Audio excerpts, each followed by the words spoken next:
How did you feel after that encounter?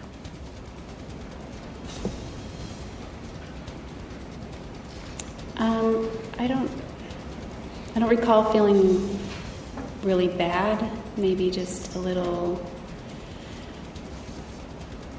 deflated. He refused to kiss me afterward because he said it was gross.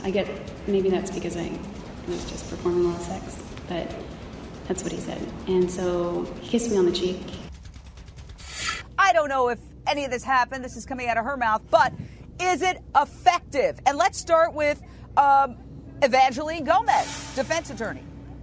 Today's testimony is showing that she is a lifetime victim of domestic violence. She experienced it at the hands of her parents, in her teenage relationships, in her adult relationships, and the fact that she feels uncomfortable saying no to Travis, that he's calling her every day, is further evidence that she is a true victim of domestic violence. For anyone to suggest that we're flipping the script by saying that he's the victim, you're not understanding and you're not paying attention to what Jodi is saying on the stand. All right, Jordan Rose, attorney, Phoenix, Arizona.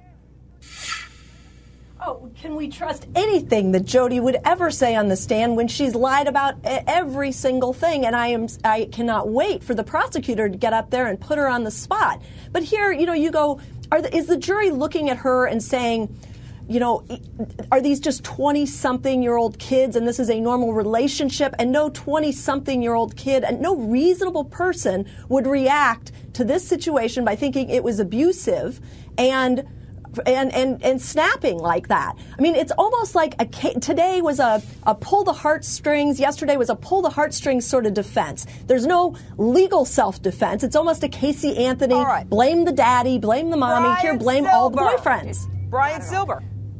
The first thing we need to understand is that this is a case with a lot of moving parts. Number one, her testimony is not only going to establish that she's acting in her own self-defense, but it's for later on in the penalty phase because she needs to establish not only what she did, but why she did it. And if she acted under duress, that would be a mitigator against imposing the death penalty. And we may not like what she has to say. The family may find it offensive, but that doesn't mean it's not true because sometimes a kiss is not just a kiss. And that's what the defense is going to explain later. Wendy Murphy.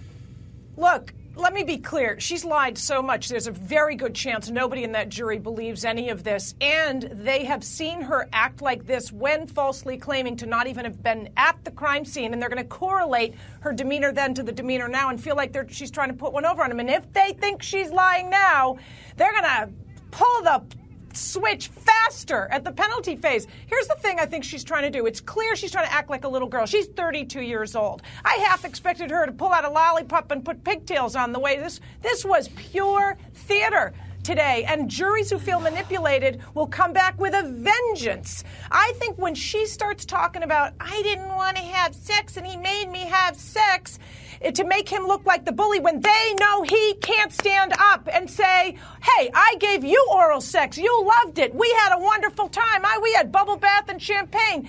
To make him look like the sexual aggressor with the jury knowing he can't get back up there and say, you are a sexually aggressive woman too.